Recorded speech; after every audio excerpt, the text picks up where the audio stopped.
Hello and welcome to Confused Reviews, where a cartoon drawing reviews movies, and let's journey back to the late 90s. Slasher movies have just been revitalized with self-aware classics like Scream and New Nightmare, but also spawned movies that are somehow cheaper in every way, like how I Know What You Did Last Summer and Urban Legends shat their way onto the silver screen. But to narrow it down a tad, the soul-draining Curse of Michael Myers concluded with many more unanswered questions, and being we've already dissected that miserable piece of shit, I think it's now time to see what it all led up to. What happened with Loomis now having the Thorn Curse? Where are they going to take the mystery machine filled with Tommy Doyle and company? How is Michael going to get his mask back?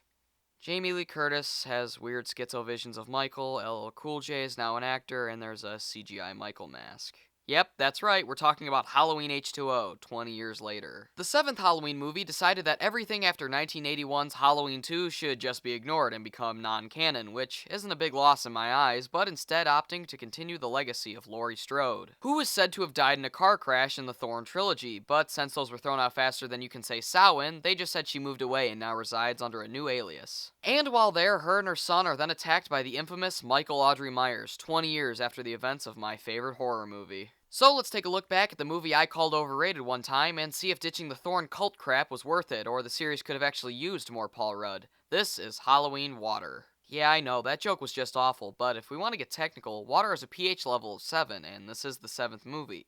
Hey Luke, stop trying to sound smart and get on with the review. Brian, buddy, what you doing here? Nobody cares about these chemistry coincidences. It was just like a little fun fact sort of thing. Get to talking about this movie that's unsure what it wants to be. As you wish, Brian. So the film begins with a very promising start. I mean, hell, Marty's on the other side of the street still being frazzled. Anywho, we see the first of our returning favorites as Marion, played by Nancy Stevens, who, if you don't remember, was Loomis's nurse once upon a time, and hey, I see you, Butterball, fat bastard. And before you know it, jump scare!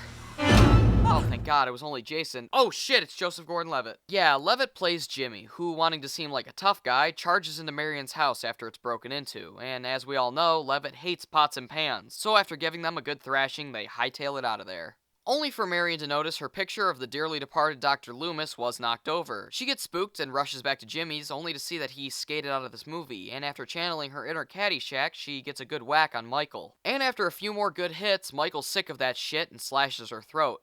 Well, at least she can see Loomis again. After a retcon-filled opening credits, we see a genuine reaction of someone who just finished Halloween 6.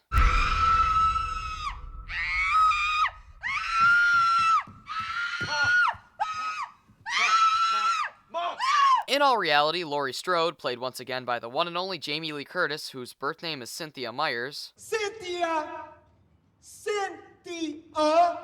Jesus died for our Cynthias! But she's now going by her third alias, Carrie Tate, after faking her death. But yeah, she has a son John, played by Josh Hartnett, who's acting like a little brat because Laurie won't let him go on a school trip. We see Laurie's now a professor suffering from Tommy Jarvis syndrome, and we hop over to Josh talking to Molly, played by Michelle Williams, Charlie, played by Adam Han-Bird, who's the Jewish Eric Foreman, and Sarah, played by Jodie O'Keefe. And in a mostly pointless scene, we see Boo here going into the bathroom and singing?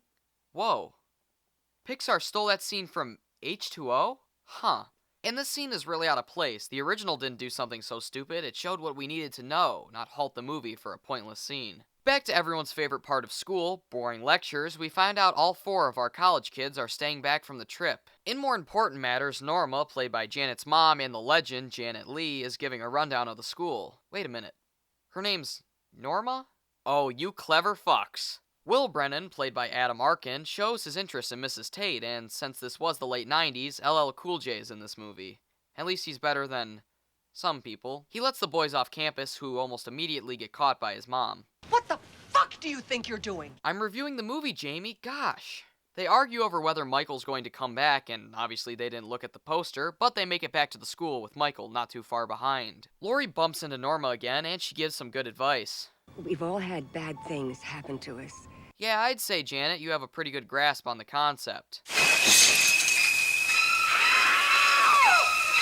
I mean, hell, you're still driving the same car 38 years later. The field trip is underway, and Ronnie does the dumbest thing possible. Opens the gate and lets Mikey walk right inside. Surprisingly, he doesn't kill the black security guard first, instead opting to just fuck with him with generic horror music behind it. Man, I really miss the original score right now. After another cheap jump scare, the kiddies enter their evening of madness, and Laurie's over here getting shit-faced. She explains her past to Will, and after being told about the campus break-in, pieces up and rushes out to find Michael. But over with Charlie, he's off on a corkscrew hunt, but instead of being killed like Jimmy in the final chapter, he's instead attacked by...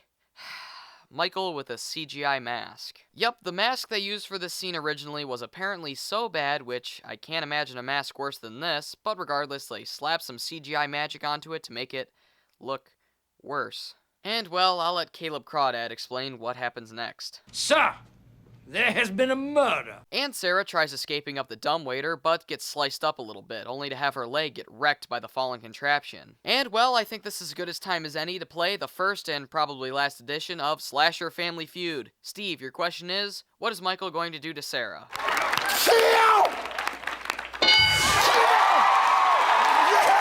You're goddamn right. Thanks for joining us on Slasher Family Feud. Now back to your semi-regular program. Her endurance doesn't matter as Michael stabs the floor and we cut away from it. You almost had a great death. Almost. The surviving teens find Sarah's hanging corpse and run from Myers. He catches up and almost gets Molly, but John decides to punch his way out of it and gives Michael a few good hits, but Mikey then dishes out another good leg stabbing and runs away. They lock themselves behind a gate, and Michael tries to kill them, but remembers, oh right, the keys are on the floor. The kiddies make it inside, and Laurie finally comes face to face with her mortal enemy, a mere hour and 5 minutes into the movie. They run through the house, but John and Molly fuck off to somewhere else, while Will and Laurie walk down the halls. The characters are not used to the expendable security guard still being alive, however, being this is a horror movie, and by this time in Halloween 2, the security guard at the hospital was far past fucked. Anyways, turns out they shot LL Cool J, but it was clearly Michael in this shot. Wonder where he is. Oh, there he is. Yo, Fletcher, how's it going? Short, shriveled, and always to the left. Laurie runs again, and Mikey assumes she hid in the closet, but she's not making that mistake twice, and she bashes him over the head with a fire extinguisher, and they make it to the car. It almost doesn't start, but she's a pro and skirts out of there. Fast and Furious 9 concludes with Laurie heading back for Michael. And she's had enough of his bullshit and angrily searches for the mute William Shatner. He drops in and they exchange equal blows, only for the two of them to play a little cat and mouse game until Michael starts throwing tables and chairs like a drunk college kid. She runs away again and does this dickish thing. That's just wrong, Laurie. She eventually stabs him a bunch more and tosses him back into the ballroom. Unfortunately, there's no Roy Burns murder spikes and goes in for the kill, only for Ronnie to jump back into the movie for no reason.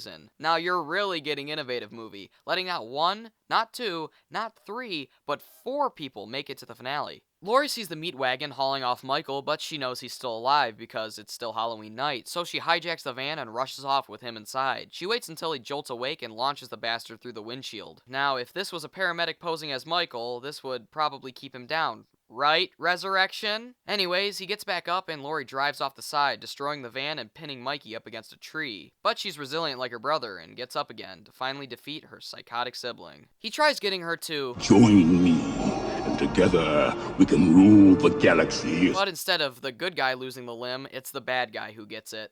Remember, Sally, when I promised to kill you last? I lied.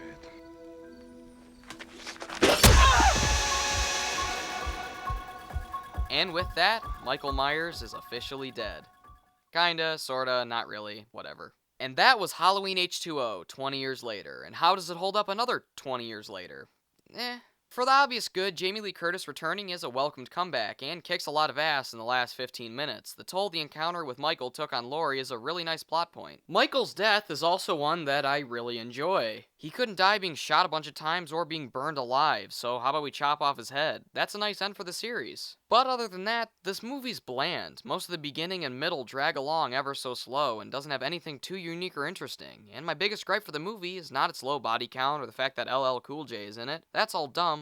But no, the thing I don't care for the most is that it was wasted potential. John Carpenter's Halloween is lightning in a bottle. Amazing performances, great mood and atmosphere, an awesome villain that can get you even when you think you're safe, and one of the best soundtracks in all of cinema. It's perfect to me and still holds up 40 years later. And it's unfortunate that most of the sequels fall flat, but there are some really great ones, and this movie could have been much better. If they changed out the stock horror music for the original's tune, and didn't try to be another post-Scream movie, it could have been one of my favorites. But what we did get was a boring movie with a goofy-looking Michael that has a great finale and a good performance, making it a very average movie. I'm going to give Halloween H20 20 years later a C, because, like I said, it's got some good things, but a lot of questionable stuff too, evening it out at a C, and middle of the road for me. This is the last good one. It's all downhill from here.